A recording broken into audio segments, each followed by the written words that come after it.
শুভ দুপুর বন্ধুরা। আজকে শনিবার, তাই আজকে নিরামিষ। তাই আজকে কী রান্না করছি তোমরা দেখো। এই যে সবজিগুলো রেখেছি তোমরা বুঝতেই পারছো তাহলে আমি আজকে কী রান্না করতে পারি। দেখো বিনস রেখেছি, এখানে মটরশুঁটি, ক্যাপসিকাম, গাজর, ফুলকপি, এগুলো জাস্ট বাজার করে আনা হয়েছে। ঠিক আছে, এগুলো দেখো এবার আমি কেটে রেডি করি। আজকে তাহলে কী রান্না হবে, রান্নার সময় কিন্তু বলবো। এটুকু তোমরা দেখো, এবার গেস করতে থাকো আমি কী রান্না করতে পারি। ঠিক আছে, তো বন্ধুরা দেখো, তখন আমি আস্তে আস্তে সব দেখিয়েছিলাম, এখন আমি সব কেটে নিয়েছি। দেখেছো, মটরশুঁটি চুলে নিয়েছি, এখানে নিয়েছি কিশমিশ, কাজু বাদাম, তারপরে গরম মশলার মধ্যে দিয়েছি এলাচ আর দারচিনি, এই যে। আর এখানে দিয়েছি বিনসগুলোকে আমি একটুখানি তেচড়া করে কেটে নিয়েছি গাজর, নিয়েছি ফুলকপি, আর নিয়েছি এখানে ক্যাপসিকাম, আর নিয়েছি এখানে আদা কুচি, আর হচ্ছে কাঁচা লঙ্কা কুচি। তোমরা দিতেও পারো, নাও দিতে পারো, যার যেরকম, অনেক রকমভাবে। তাহলে বুঝতে পারছো আমি কি রান্না করছি। আমি রান্না করছি ফ্রাইড রাইস, যেহেতু শনিবার তাই আজকে আমি রান্না করবো ফ্রাইড রাইস আর আলুর দম। আমি চালটা আগে ভিজিয়ে রেখেছি, এবার আমি বসিয়ে দেবো। আমি বললাম না আগে ভাতটা করে নেবো, চাল ধুয়ে রেখেছি। এই যে জলটা টকপক করে ফুটছে, ঠিক আছে। আমি জলের মধ্যে আমি আগের থেকে ভিজিয়ে রেখেছিলাম, সেই ভিজিয়ে রাখা দেহরাদুন রাইসটা আমি এবার দিয়ে দেবো।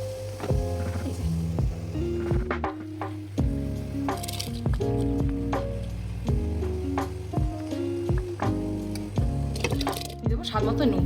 চালের মধ্যে নুনটা দিলে কি হয়, জলের মধ্যে চালের মধ্যে তাহলে পরে দিতে লাগে না, এর মধ্যে দিলেই ভালো হয়। নুনটা তাহলে ভাতের মধ্যে ঢোকে, পরে দিলে মিক্স করার সময় দিলে তখন আর ভালো হয় না। এবার দিয়ে দেবো আমি এর মধ্যে তেজপাতা, দিয়ে দেবো গোটা গরম মশলা। ভাতটাকে ভালো করে একবার নিয়ে দেবো। তোমরা বেশ দেখতেই পাচ্ছ ক্যামেরায় আমি চালটা আগে থেকে ভিজিয়ে রেখেছিলাম।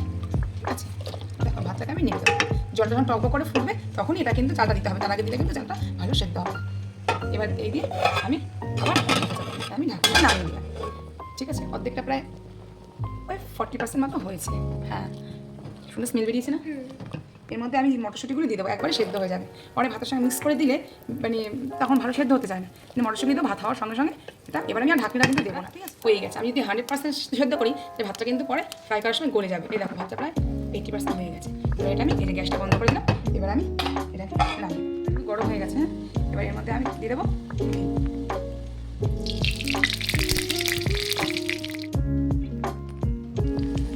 ভাতের মধ্যেও দিয়েছিলাম, এর মধ্যেও দিই। তারপর দিয়ে দেবো আমি আবার দুটো তেজপাতা, ওখানে দিয়েছিলাম তো। তারপর তেজপাতার মধ্যে আমি ঘি দিলাম, তারপর দিলাম এলাচ দারচিনি, তারপর দিলাম তেজপাতা। ঠিক আছে, কিশমিশ একটু ভাজা ভাজা করবো, বেশি ভাজা করতে হয় না। তারপর দিয়ে দেবো কাজু।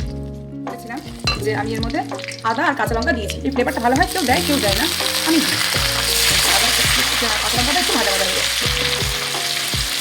এর মধ্যে আমি কী দিয়ে দেবো, এর মধ্যে দিয়ে দেবো আমি তখন বেশি থেকে সবজিগুলো কেটে রেখে সেগুলো আমি একটু সেদ্ধ করে নিয়েছিলাম। হ্যাঁ,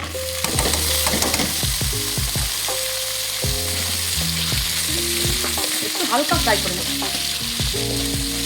চাপা দিই, তার কারণ ক্যাপসিকাম এমনিতে নরম গলে যায়, তাই ক্যাপসিকামটা আমি এমনিতে ফ্রাই করে নেবো। এবার এগুলো 2-1 মিনিট একটু ফ্রাই করবো।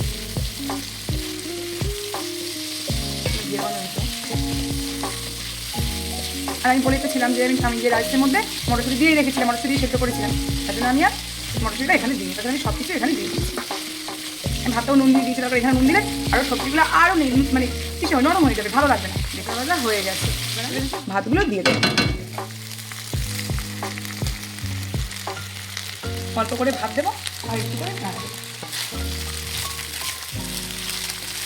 ভালো করে মিক্স করে নেবো। হালকা হাতে মিক্স করে কিন্তু চালগুলো কিন্তু ভেঙে যাবে। হ্যাঁ, ভাতগুলো ভেঙে যাবে। এখন তো চাল নেই, আমি ভুল করে বলে ফেলেছি, ভাতগুলো ভেঙে যাবে।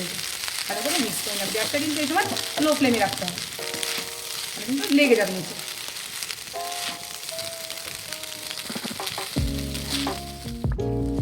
ঠিক আছে, সুন্দর করে হালকা হাতে মিক্স করতে হবে। তোমরা ভেবো না যে আমি ভিডিও করছি বলে আজকে এরকম রান্না করি। প্রতি শুক্র শনিবার আমাদের নিরামিষ, আমি শুক্রবার নিরামিষ খাই। সন্তোষীমা পুজো করার জন্য আগে আমি করতাম, কিন্তু এখন আমি করি না। আগে আমি অনেক বছর করেছি, বিয়ের আগে করেছি, তারপর মেয়ে হওয়ার আগে করেছি, তারপর আমি আর এখন আর করি না। কিন্তু আমি নিরামিষ খাই। হ্যাঁ, ওই দিন আমি কোথাও কিছু খাই না, কোথাও খাই না, কারো বাড়ি গিয়ে এক গ্লাস জলও খাই না। শুধু আমার মাও নিরামিষ খায় ওই দিন, আর আমার মাসি, সে তিনি এখন আমাদের মাঝে নেই, তিনিও নিরামিষ খেতেন। তার জন্য আমি ওই মাসি বাড়ি আর মার কাছে এই দু জায়গায় আমি খাই। তাছাড়া কোনো নেমন্তন্ন করলে কোথাও আমি যাই না। শুক্র শনিবার আমি কোথাও খাই না, কেউ কোনোদিনও কোথাও আমার দেখতে পাবে না, আমি খাই না। ঠিক আছে, এই জন্য এই শুক্র শনিবার আমাদের বাড়িতে পোলাও হয়। এবার বলে পোলাও ফ্রাইড রাইসে কাজুকে কিশমিশ দেয় না, আমি পোলাও যদি করি তাহলে তো কিশমিশের কোনো ব্যাপারই না, আর ফ্রাইড রাইস করলেও কিশমিশের কোনো ব্যাপারই না। কিন্তু মেয়ে খেতে পারে না, বলে ওই দিন আমার পোলাও হলে ফ্রাইড রাইস, তাহলে খিচুড়ি করতে হয়। গরমকাল তো খিচুড়ি করা যায় না, পোলাও ফ্রাইড রাইস মেয়েকে করে দিতে হয়। আমি শুধু ভিডিও করার জন্যই কিন্তু রান্না করি না, আমরা অ্যাকচুয়ালি এগুলো খাবার মেয়ে সকালে স্কুলে টিফিন নিয়ে যায়। এবার আমি আমাদের চিনি অ্যাড করবো, বেশি মিষ্টিটা তো খাওয়া যায় না। এরকম চিনি দিয়েছি এর মধ্যে, দেখেছো কি সুন্দর দেখতে কালার লাগছে। এর মধ্যে আছে গ্রিন, তাই না শোনো আমার? তারপরে লাগছে ফুলকপির কালার, তারপরে আছে কাজু কিশমিশের কালার।